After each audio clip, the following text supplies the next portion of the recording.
Hello friends, माझे YouTube channel Sony ट्युटोरियलमध्ये तुमचं मनपूर्वक स्वागत। आज आपण SY BA PSY 216 मी आणि माझे वर्तन यामध्ये पहिल्या लेसन्सचे टॉपिक बघणार आहोत।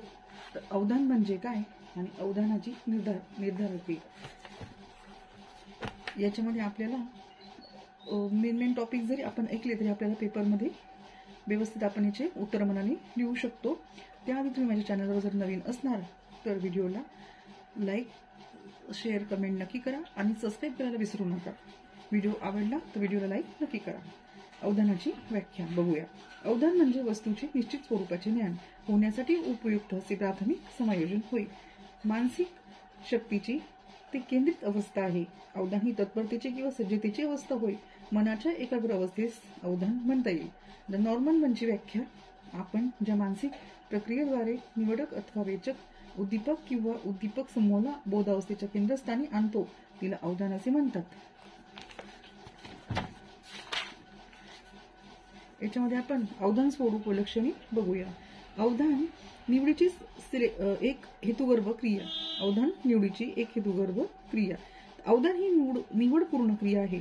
ज्ञानेंद्रियावर आघात करणाऱ्या अनेक गोष्टींपैकी एखाद्या गोष्टीवर अवधान केंद्रित होते व अन्य गोष्टीवर सापेक्ष दुर्लक्ष होते। या सर्व गोष्टी अवधानाच्या सीमेवर असतात। निवडक गोष्टीकडे किंवा उद्दीपकाकडेच त्याचे लक्ष असते। 100 मीटर धावण्याच्या शर्यतीत भाग घेणाऱ्या खेळाडूचे लक्ष फक्त आवाजाच्या संकेताकडे असते।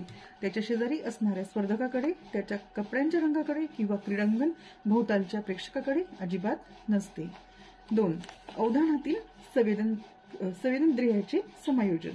अवधान प्रक्रियेत संवेदन क्रियांचे समायोजन होते। एखाद्या चौकात उभा असलेला स्कूटर स्वार हिरवा दिवा दिसताच गाडी सुरू करतो। आवाजाचा संकेत स्पष्ट व नीटपणे ऐकू यावा म्हणून 100 मीटर धावण्याच्या शर्यतीत स्पर्धक तत्पर असतो व त्यासाठी त्याला संवेदनाचे समायोजन करावे लागते। 3. अवधानातील आसनिक समायोजन। अवधान प्रक्रियेत आसनिक समायोजन घडत असते। मांजर बिळाच्या तोंडाशी विशिष्ट आसनवृत्ती पोज धारण करून उंदीर बाहेर येण्याची वेळ पाहत असते।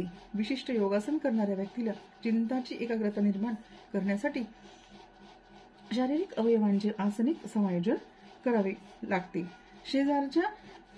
शेजारच्या खोलीमध्ये भांडी आदळल्याचा आवाज येताच दाराच्या फटीतून डोळ्यांनी पाहता यावे म्हणून अनेक प्रकारे संपूर्ण शरीराचे वैशिष्ट्यपूर्ण समायोजन आवश्यक ठरते।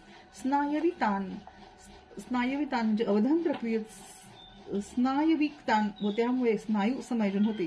शेजारची स्त्री डोळ्यांच्या स्नायूवर ताण देऊन दाराच्या पटीतून पलीकडे घडणारी घटना पाहते। चित्रपटगृहाच्या शेजारीच राहणारा विद्यार्थी डोळे, कान आदी अवयवांना स्नायविक ताण व जोर देऊन अभ्यासावर लक्ष केंद्रित करीत असतो। स्नायूतील ताण कधी प्रत्यक्ष दिसतात तर कधी लक्षात न येण्या इतपत अत्यंत सूक्ष्म असतात। स्नायवी ताणामुळे लक्ष देण्याची क्रिया होत असली तरी अधिक ताणामुळे थकवा येऊ शकतो। ताण कमी होताच व्यक्तीला आराम मिळतो। 5. आंतरेंद्रियांच्या कार्यातील बदल। अवधान प्रक्रियेत आंतरेंद्रियाच्या कार्यातील बदल हे स्पष्टपणे दिसून येत नसले तरी बदल होत असतात। अत्यंत तन्मयतेने शास्त्रीय संगीताच्या मैफिलीत रस घेणाऱ्या एखाद्या प्रेक्षकाची श्वसन क्रिया मंद गतीने चालू असते तर कधी कधी भयानक प्रसंग पाहताना श्वास देखील रोखला जातो। हा प्रसंग संपल्यावर सुटकेचा दीर्घ निश्वासही तो टाकतो। 6. मध्यवर्ती नससंस्थेच्या क्रिया। अवधानाच्या प्रक्रियेत मेंदूचा कार्यभाग विचारात घेणे महत्वाचे आहे। एकाग्रचित्त व्यक्तीच्या संदर्भात मेंदूच्या विद्युत स्पर्श स्पंद आलेखात नालमय उद्दीपन यंत्रणा मेंदूलहरी सपाट झालेल्या दिसतात। निवडक व वेचक वस्तूवर लक्ष केंद्रित करताना मेंदूतील रेटिक्युलर फॉर्मेशन हा भाग सक्रिय असतो। म्हणूनच अवधान प्रक्रिया प्रामुख्याने मानसिक स्वरूपाची असली तरी ती शारीरिक आहे असे म्हणतात। 7. अवधानातील मनाची क्रियाशीलता। अवधान मन क्रियाशील असते। अवधान ही निष्क्रिय घटना नाही। अवधानात एखाद्या उद्दीपक वस्तूवर लक्ष केंद्रित करताना ती वस्तू जाणीवपूर्वक अवधानाच्या केंद्रस्थानी आणली जाते। 8. अवधान एक बोधात्मक प्रक्रिया। अवधान ही बोधात्मक क्रिया संवेदन व अन्य उच्च मनोव्यापाराचा पाया आहे हे आपण जाणतोच।